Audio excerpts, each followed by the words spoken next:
As Women's Month wraps up, one key industry often overlooked in the healthcare sector is women in homeopathy. Homeopathy is seen as an alternative to established medication, but some herbal medicines are still used alongside traditional medicine, especially when you look at the African and Asian contexts. Ahmed Kajee breaks it down. Women in healthcare, along with many other professions, face difficulties breaking through glass ceilings in their respective fields. However, the challenge is more pronounced in fields such as homeopathy compared to traditional medicine. Homeopathy can be used for many medical conditions, including polycystic ovarian syndrome, thyroid complications, headaches, and anxiety. Co-owner of the Healing Sanctuary in Rosebank, Dr. Zara Kajee says treating symptoms is one of the core pillars of homeopathy treatment. We often make the comparison that the substance or the ingredient that will elicit a reaction in a healthy individual can be used to cure that same reaction in a sick individual. So how we would apply that is in an individual that has insomnia, for example, or anxiety, we'll then give them coffea, made from the coffee bean, that has been diluted and potentized according to homeopathic principles.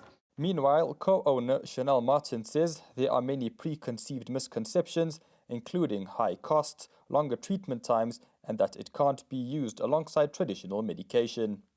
People don't really know what it is all about, and also they think it's expensive and it's inaccessible. And that is part of our mission here, is to make it very accessible to the whole public. Anybody and everybody can be treated, and with great success. Successful homeopathy was also mentioned at the BRICS summit by India's Prime Minister Narendra Modi. All our countries have traditional medicine ecosystems. Can we together create a repository of traditional medicine excellencies?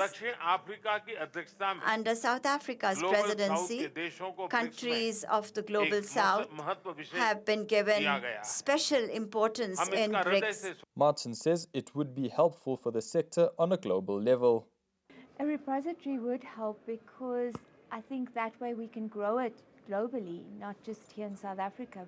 Despite the optimism, Martin addressed challenges of being a woman in the sector and the challenges of homeopathy not being seen in the same light as mainstream medical treatment. Because it was a male-dominated career path, it's a bit more difficult to then see women in the same light as men, because I think the concept still is that you would prefer a male doctor rather than a female doctor.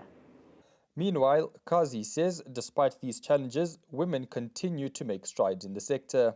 Currently, there are more female homeopaths in South Africa than male homeopaths, and we hope that we are part of changing that narrative of being pioneers of homeopathy, and more specifically, an accessible form of homeopathic healthcare. She also addressed what she believes the future is for women of color in the sector. Women of color could very well be the pioneers in the future of homeopathy and homeopathic healthcare. Because as a Muslim Indian female, I grew up with my mom and the elders of our family often turning to home remedies.